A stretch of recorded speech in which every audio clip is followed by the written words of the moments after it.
2024 বৰ্ষত GNM নাৰ্ছিঙৰ entrance exam দিব বিচৰা কেণ্ডিডেটসকলৰ বাবে সায়েন্সৰ পৰা আৰু কেইটামান ইম্পৰ্টেণ্ট প্ৰশ্ন আলোচনা কৰা হৈছে। এই ভিডিঅ'টো শেষলৈ চালে নিশ্চয় উপকৃত হ'ব। গতিকে ভিডিঅ'টো শেষলৈ চাই থাকিব। প্ৰথম প্ৰশ্নটো হৈছে সৌৰকোষ ব্যৱহৃত হয় ডেশ। ইয়াত চাৰিটা অপচন আছে।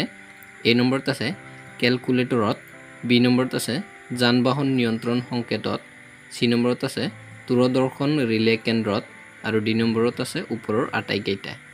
এই চাৰিটা অপচনৰ ভিতৰত শুদ্ধ আনসাৰটো হৈছে অপচন ডি, ওপৰৰ আটাইকেইটা। নেক্সট প্ৰশ্নটো হৈছে এলপিজিক সংৰক্ষিত কৰা হয়। ইয়াত চাৰিটা অপচন আছে। এ নম্বৰত আছে উচ্চ চাপত, বি নম্বৰত আছে কম উষ্ণতাত, চি নম্বৰত আছে অনুঘটকৰ উপস্থিতিত আৰু ডি নম্বৰত আছে ওপৰত উল্লেখ কৰা আটাইকেইটা। এই চাৰিটা অপচনৰ ভিতৰত শুদ্ধ আনসাৰটো হৈছে অপচন এ, উচ্চ চাপত, অৰ্থাৎ এলপিজিক সংৰক্ষিত কৰা হয় উচ্চ চাপত। নেক্সট প্ৰশ্নটো হৈছে সৌৰশক্তিৰ উৎস হৈছে। ইয়াত চাৰিটা অপচন আছে। এ নম্বৰত আছে ৰাসায়নিক বিক্ৰিয়া, বি নম্বৰত আছে বিভাজন বিক্ৰিয়া, চি নম্বৰত আছে সংযোজন বিক্ৰিয়া আৰু ডি নম্বৰত আছে ওপৰৰ এটাও নহয়। এই চাৰিটা অপচনৰ ভিতৰত শুদ্ধ আনসাৰটো হৈছে অপচন চি, সংযোজন বিক্ৰিয়া, অৰ্থাৎ সৌৰশক্তিৰ উৎস হৈছে সংযোজন বিক্ৰিয়া। নেক্সট প্ৰশ্নটো হৈছে কম বায়ুৰ পৰিৱেশত কাঠ খৰি দহন ঘটাই উৎপাদন কৰা অৱশিষ্ট হৈছে ডেশ। ইয়াত চাৰিটা অপচন আছে। এ নম্বৰত আছে আঙঠা, বি নম্বৰত আছে কক, চি নম্বৰত আছে কয়লা আৰু ডি নম্বৰত আছে জীৱভৰ। এই চাৰিটা অপচনৰ ভিতৰত শুদ্ধ আনসাৰটো হৈছে অপচন এ, আঙঠা, অৰ্থাৎ কম বায়ুৰ পৰিৱেশত কাঠ খৰি দহন ঘটাই উৎপাদন কৰা অৱশিষ্ট হৈছে আঙঠা। নেক্সট প্ৰশ্নটো হৈছে এলপিজিৰ প্ৰধান উপাদানসমূহ হ'ল। ইয়াত চাৰিটা অপচন আছে। এ নম্বৰত আছে মিথেন আৰু প্ৰপেন, বি নম্বৰত আছে প্ৰপেন আৰু বিউটেন, চি নম্বৰত আছে পেণ্টেন আৰু হেক্সেন আৰু ডি নম্বৰত আছে মিথেন আৰু ইথেন। এই চাৰিটা অপচনৰ ভিতৰত শুদ্ধ আনসাৰটো হৈছে অপচন বি, প্ৰপেন আৰু বিউটেন, অৰ্থাৎ এলপিজিৰ প্ৰধান উপাদানসমূহ হ'ল প্ৰপেন আৰু বিউটেন। নেক্সট প্ৰশ্নটো হৈছে তলৰ কোনবিধ শক্তি উৎপাদনত আৰু ব্যৱহাৰত অতি কম পৰিমাণৰ পৰিৱেশ প্ৰদূষণ ঘটে। ইয়াত চাৰিটা অপচন আছে।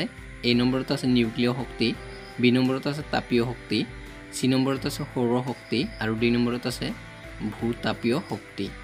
এই চাৰিটা অপচনৰ ভিতৰত শুদ্ধ আনসাৰটো হৈছে অপচন চি, সৌৰ শক্তি। নেক্সট প্ৰশ্নটো হৈছে তাপীয় শক্তি প্ৰকল্পত ব্যৱহাৰ কৰা ইন্ধন হ'ল। ইয়াত চাৰিটা অপচন আছে।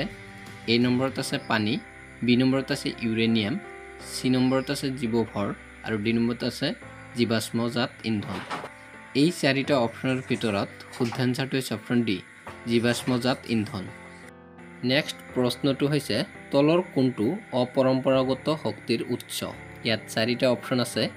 এ নম্বৰত আছে জীৱাশ্মজাত ইন্ধন, বি নম্বৰত আছে তাপভিত্তিক শক্তি প্ৰকল্প, চি নম্বৰত আছে জলশক্তি প্ৰকল্প আৰু ডি নম্বৰত আছে সৌৰশক্তি। এই চাৰিটা অপচনৰ ভিতৰত শুদ্ধ আনসাৰটো হৈছে অপচন ডি, সৌৰশক্তি। নেক্সট প্ৰশ্নটো হৈছে সৌৰকোষ তৈয়াৰ কৰাৰ বাবে তলৰ কোনবিধ মৌল ব্যৱহাৰ কৰা হয়। ইয়াত চাৰিটা অপচন আছে। এ নম্বৰত আছে এলুমিনিয়াম, বি নম্বৰত আছে কপাৰ, চি নম্বৰত আছে চিলিকন আৰু ডি নম্বৰত আছে সোণ। এই চাৰিটা অপচনৰ ভিতৰত শুদ্ধ আনসাৰটো হৈছে অপচন চি, চিলিকন। নেক্সট প্ৰশ্নটো হৈছে জীৱাশ্মজাত ইন্ধন হৈছে। ইয়াত চাৰিটা অপচন আছে। এ নম্বৰত আছে অনৱীকৰণযোগ্য শক্তিৰ উৎস, বি নম্বৰত আছে নৱীকৰণযোগ্য শক্তিৰ উৎস আৰু চি নম্বৰত আছে এ আৰু বি দুয়োটাই শুদ্ধ আৰু ডি নম্বৰত আছে এ আৰু বি দুয়োটাই অশুদ্ধ। এই চাৰিটা অপচনৰ ভিতৰত শুদ্ধ আনসাৰটো হৈছে অপচন এ, অনৱীকৰণযোগ্য শক্তিৰ উৎস, অৰ্থাৎ জীৱাশ্মজাত ইন্ধন হৈছে অনৱীকৰণযোগ্য শক্তিৰ উৎস। নেক্সট প্ৰশ্নটো হৈছে জৈৱ গেছ উৎপাদন কৰিবলৈ জৈৱ গেছ প্ৰকল্পত কিহৰ প্ৰয়োজন হয়। ইয়াত চাৰিটা অপচন আছে।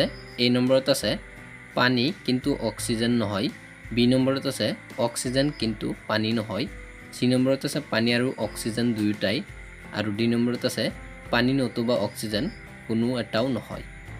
এই চাৰিটা অপচনৰ ভিতৰত শুদ্ধ আনসাৰটো হৈছে অপচন এ, পানী কিন্তু অক্সিজেন নহয়।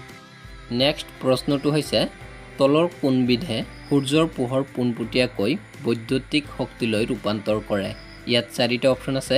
এ নম্বৰত আছে সৌৰ কোষ, বি নম্বৰত আছে সৌৰ চোলা, চি নম্বৰত আছে সৌৰ অগ্নিশাল আৰু ডি নম্বৰত আছে সৌৰ জল উত্তাপক। এই চাৰিটা অপশ্যনৰ ভিতৰত শুদ্ধ এনচাৰটো হৈছে অপশ্যন এ, সৌৰ কোষ। বন্ধুসকল, যদি ভিডিঅ'টো ভাল লাগিছে লাইক কৰিব, শ্বেয়াৰ কৰিব আৰু এনে ধৰণৰ নতুন নতুন ভিডিঅ' পাবলৈ হ'লে এই চেনেলটো ছাবস্ক্ৰাইব কৰিব।